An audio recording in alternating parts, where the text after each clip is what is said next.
हरे कृष्णा, राधे राधे, जय श्रीमन नारायण। गरुड़ पुराण की कथा, अध्याय 10। गरुड़ जी कहते हैं, हे विभ्रो, अब आप पुण्य आत्मा पुरुष के शरीर में दाह संस्कार का विधान बताइए, और यदि पत्नी सती हो तो उसकी महिमा का भी गुणगान बताइए। भगवान विष्णु कहते हैं, ताक्ष, जिस अर्धदेहिक कृत्य को करने से पुत्र और पौत्र पितृ ऋण से मुक्ति मिलता है, उसे मैं बताता हूँ, सुनो।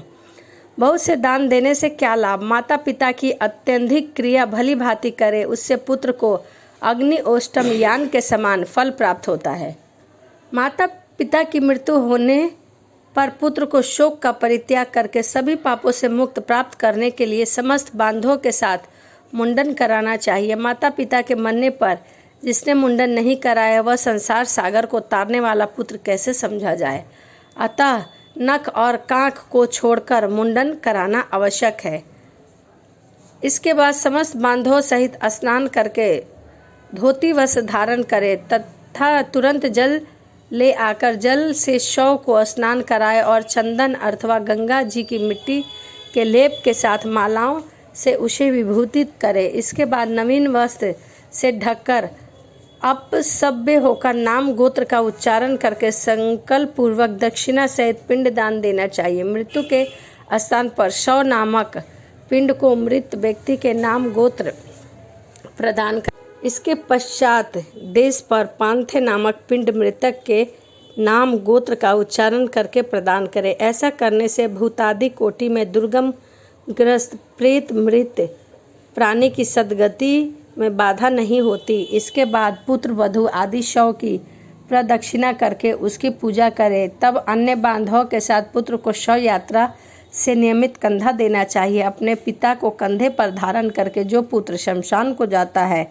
वह पग पग पर अश्वमेध का फल प्राप्त करता है। पिता अपने कंधे पर अथवा अपनी पीठ पर बिठाकर पुत्र का सदा लालन पालन करता है। उस ऋण से पुत्र तभी मुक्त होता है जब अपने मृत पिता को अपने कंधे पर ढोता है। इसके बाद आधे मार्ग में पहुंचकर भूमि का मार्जन और प्रोक्षण करके शव को विश्राम कराएं और उसे स्नान कराकर भूत पीतर को गोत्र नाम आदि के द्वारा भूत नामक पिंड प्रदान करें। इस पिंडदान से अन्य दिशाओं में स्थित पिशाच, राक्षस, यक्ष आदि उस हवन करने योग्य देह की हवनीयता अयोग्यता नहीं उत्पन्न करते। इसके बाद शमशान में ले जाकर उत्तराभिमुख स्थापित करें। वहाँ देह के दाह के लिए यथाविधि भूमि का संशोधन करें, अर्थात दर्भ मूल से 3 रेखाएं खींचे और उल्लेख क्रमानुसार उन रेखाओं से उभरी हुई मिट्टी को उठाकर ईशान दिशा में फेंककर उस वेदी को जल से प्रच्छेदित करे। उसमें विधि विधान अग्नि स्थापित करे। पुष्प और अक्षत आदि से क्रम में संज्ञक अग्निदेव की पूजा करे।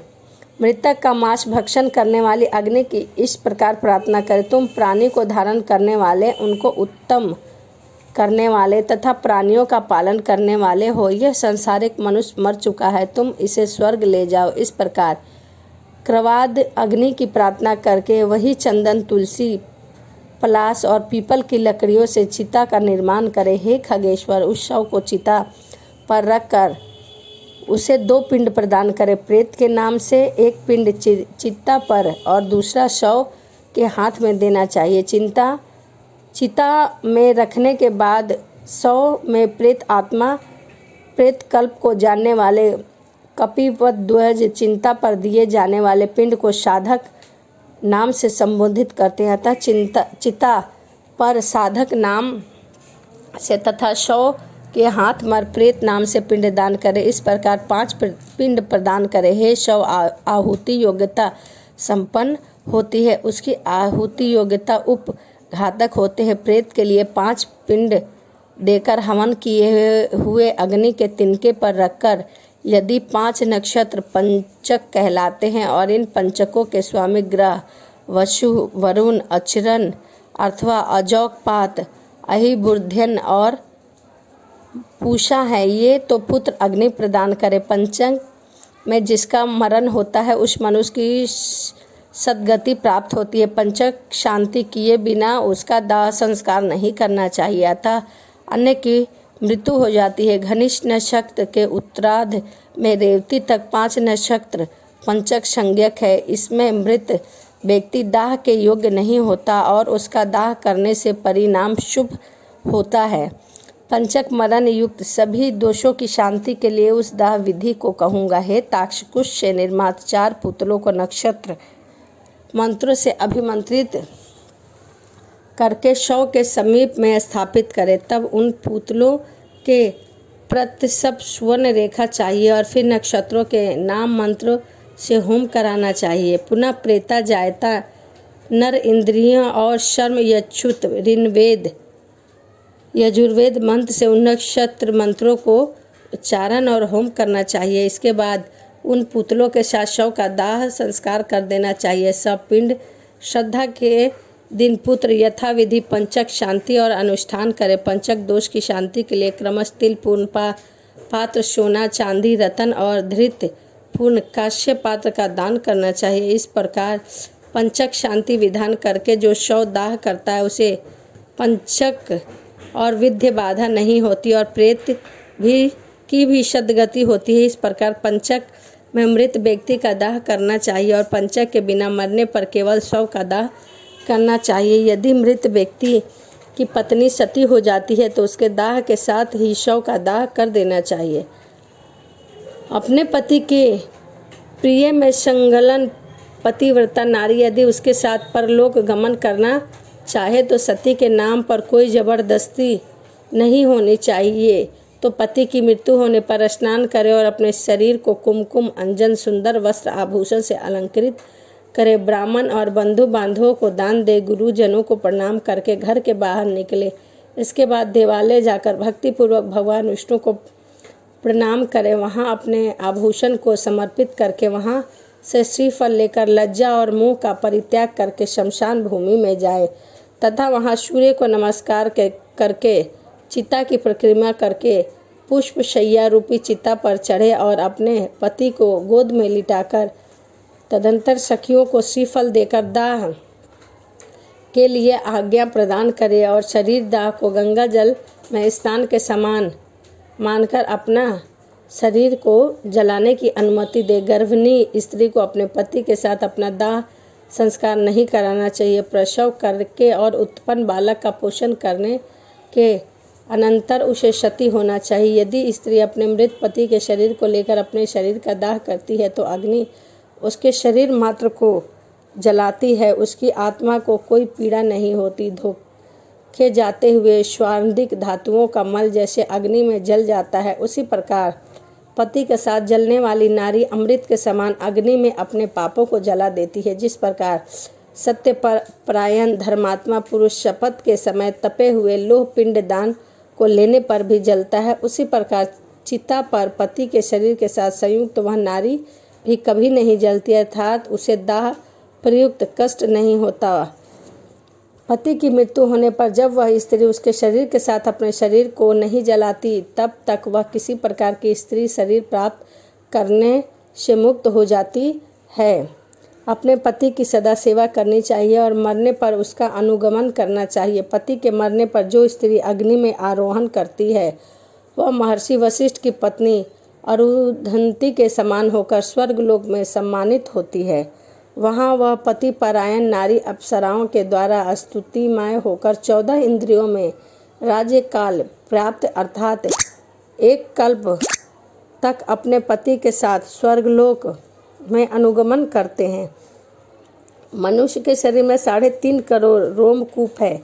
उतने काल वह नारी अपने पति के साथ स्वर्ग में आनंद करती है। वह सूर्य के समान प्रकाशमान विमान में अपने पति के साथ क्रिया करती है और जब सूर्य और चंद्र की स्थिति रहती है तब पति लोक में निवास करती है। इस प्रकार दीर्घ आयु प्राप्त करते पवित्र कुल में पैदा होकर पति रूप में वह पतिव्रता नारी उसी जन्म जन्मांतर पति को पुनः प्राप्त कर लेती है।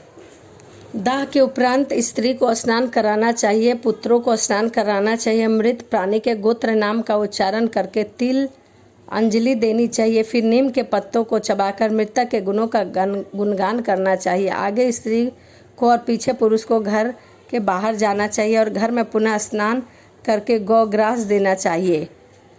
काठ की 3 लकड़ियों को दृढ़तापूर्वक सूत में बांधकर अर्थात तिगोड़ियाँ बनाकर उस पर दूध और जल से भरे हुए कच्चे मिट्टी के पात्र को रखकर यह मंत्र पढ़े, हे प्रेत, तुम शमशान की आग से जले हो, बांधवों से परित्याग हो, यह जल और दूध तुम्हारे लिए है, इसमें स्नान करो और इसे पियो। और स्मृति 317 की मिताक्षरा से विज्ञानेश्वर ने कहा कि प्रेत के लिए जल और दूध अलग अलग पात्रों में रखना चाहिए। जिन्होंने अन्य दान किया हो, चौथे दिन अस्थि संचलन करना चाहिए और दूसरे दिन अस्थि संचलन नहीं करना चाहिए। अस्थि संचलन के लिए शमशान भूमि में जाकर स्नान करके पवित्र हो जाएं, उनका सूत्र लपेटकर और पवित्र धारण करें। हे खगेश्वर, इसके बाद चिता स्थान को दूध से सींचकर जल से सींचे। इसके पश्चात पलाश के पत्तों पर रखकर दूध और जल से धोए, पुनः मिट्टी के प्राप्त पर रखकर यथाविध श्राद्ध पिंडदान करें। इसके बाद चावल पकाकर उसमें दही और घी तथा मिष्ठान मिलाकर जल के सहित प्रेत को यथाविधि बलिदान करें। पात्र को स्थापित करें, इसके ऊपर दाह जनित पीड़ा कष्ट करने वाले पिंड प्रदान करें और गड्ढे से उन अस्थि पात्र को निकालकर उसे लेकर जलाशय को जाए। वहाँ दूध और जल में उन अस्थियों को बार बार प्रक्षालित करें। इसमें चंदन और कुमकुम से विशेष रूप से लेपित करें।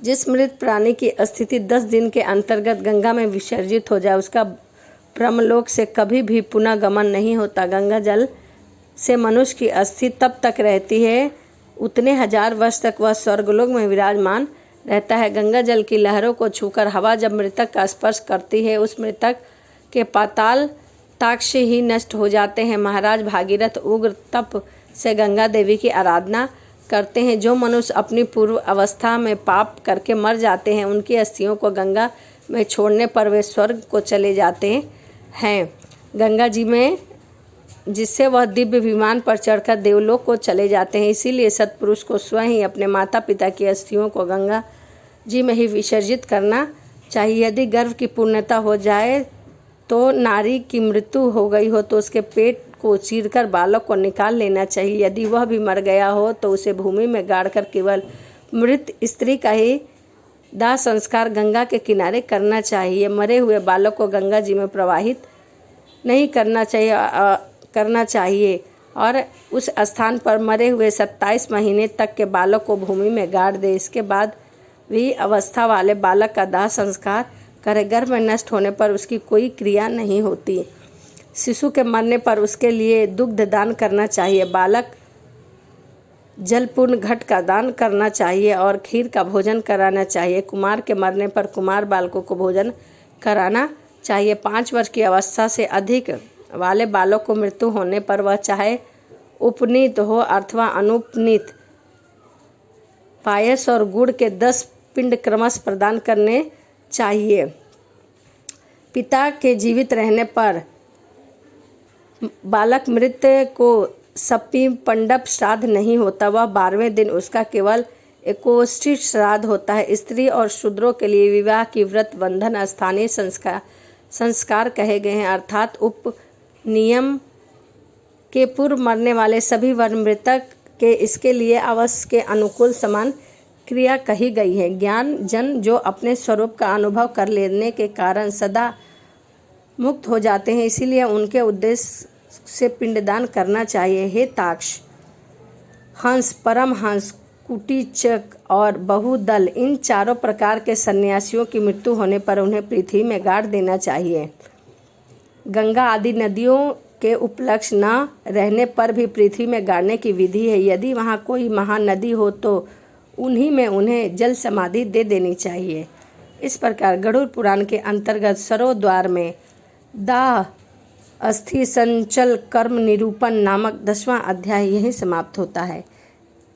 इसी के साथ में अगली वीडियो में आपके साथ गरुड़ पुराण की कथा अध्याय 11 शेयर करूंगी। तो चलिए इसी के साथ मिलते हैं अगली वीडियो में। राधे राधे, जय श्रीमन नारायण, हरे कृष्णा।